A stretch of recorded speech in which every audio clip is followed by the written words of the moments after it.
Assalamualaikum warahmatullahi wabarakatuh. Bertemu kembali kita dalam tajuk jadual berkala unsur. Kali ini kita akan belajar kala 3. Unsur dalam kala 3 adalah terdiri daripada unsur natrium, magnesium, aluminium, silikon, fosforus, sulfur, klorin dan juga argon. Itu kedudukan unsur kala 3 dalam jadual berkala unsur. Semua unsur kala 3 mempunyai 3 petala berisi elektron. Apa kegunaan unsur kala 3?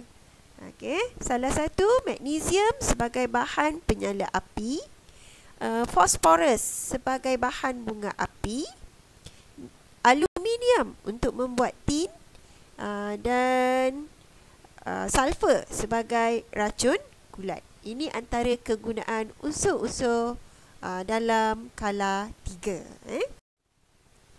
Okey, kita teruskan dengan trend perubahan sifat fizik unsur merentasi kala 3. Okey, dalam jadual ni dah diberikan unsur daripada natrium hinggalah ke argon. Kita dapati jejari atom.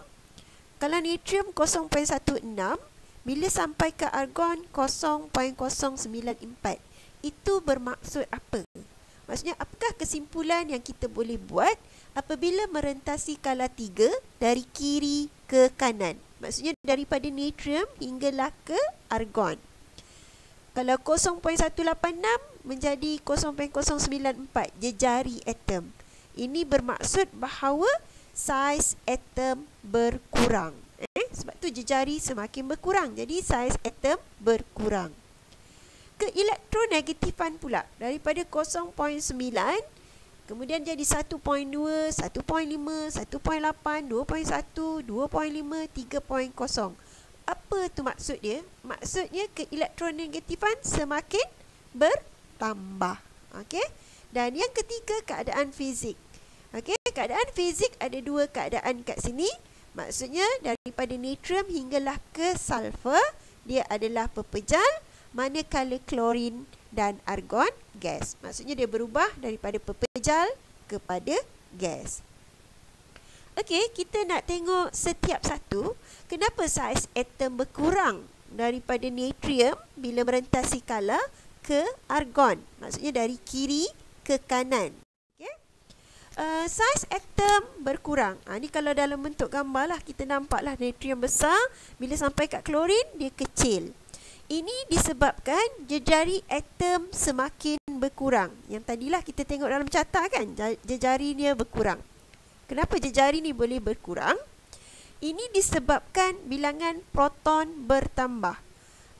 Bilangan proton bertambah, maka bilangan charge dalam nukleus atom bertambah. Tak berapa nak faham Jadi kita tengok jadual ni. Maksudnya kalau atom natrium, dia ada 11 proton dalam nukleus dia.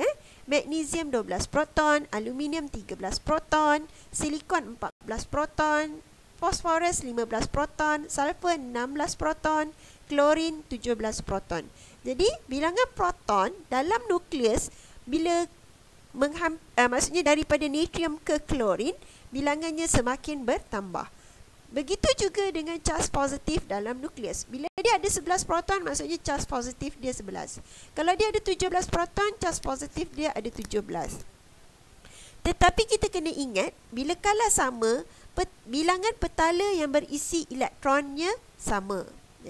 Jadi bila charge dalam nukleusnya bertambah, ini menyebabkan daya tarikan nukleus terhadap elektron semakin bertambah. Jadi nukleus nak tarik elektron lagi kuat lah. So bila lagi kuat, sebab tu atom semakin mengecut. Sebab tu klorin lebih kecil berbanding dengan natrium. Kita lihat yang kedua, keelektronegatifan unsur. Dia meningkat bila merentasi kala 3. Ini disebabkan oleh saiz atom semakin kecil. Bila saiz atom kecil, maka daya tarikan nukleus terhadap elektron semakin bertambah. Maka atom lebih mudah untuk menerima elektron. Jadi jarak dia antara nukleus dengan petala paling luar semakin kecil. Bila kecil, jadi daya tarikan nukleus terhadap elektron valens semakin kuat. Bila dia kuat, dia nak tarik elektron dari luar lagi senang. Sebab tu keelektronegatifan ialah ukuran kekuatan sesuatu atom untuk menarik elektron ke arah nukleusnya. Yang ketiga, perubahan keadaan fizik. Dia berubah daripada pepejal kepada gas. Kita ada pepejal, natrium, magnesium, aluminium, silikon, fosforus dan juga sulfur. Manakala gas dua sahaja, klorin dan argon. Yang klorin, kena ingat klorin dia gas, tapi dia gas dua atom. Manakala argon ialah gas monoatom. Keempat, kita kaji perubahan sifat kelogaman daripada logam kepada separuh logam dan kemudian bukan logam. Yang logam ada tiga, natrium, magnesium dan aluminium adalah logam. Maka dia boleh mengkondaksikan arus elektrik.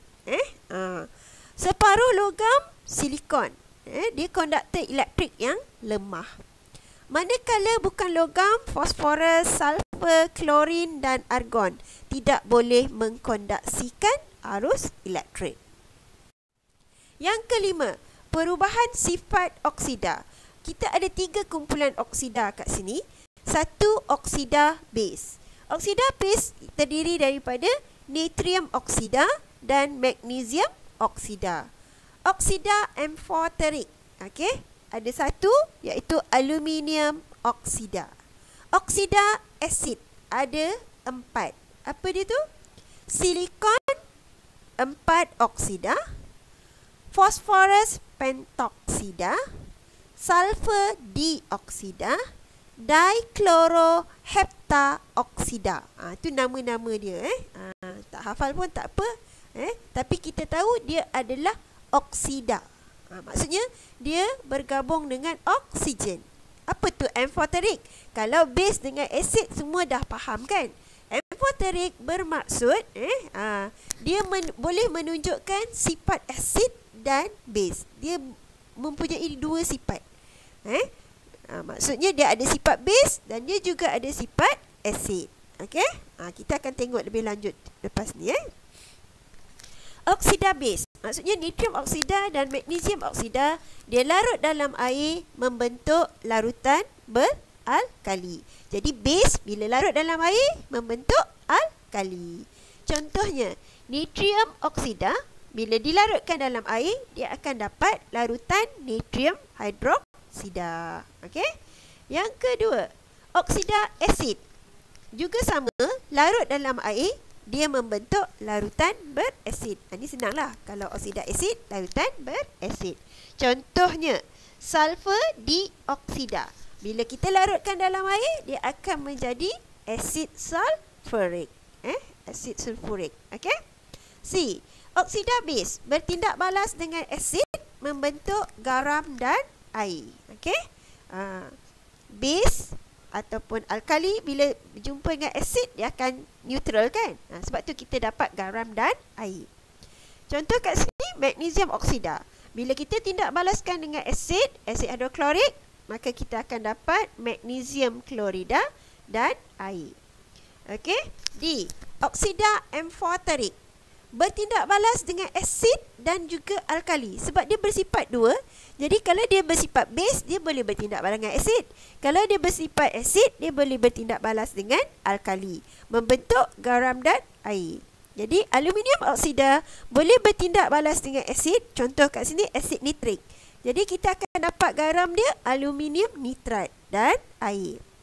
Aluminium oksida juga boleh bertindak balas dengan natrium hidroksida, dapat garam juga. Garam natrium minta maaf cikgu lambat sikit ni, terlupa. Natrium aluminat. Maksudnya aluminium oksida tambah dengan natrium hidroksida, kita akan dapat natrium aluminat dan air. Okey, tu hasil garamnya. Okey, yang ke E pula dah kan. Oksida asid bertindak balas dengan alkali membentuk garam dan air. Contoh kat sini sulfur dioksida.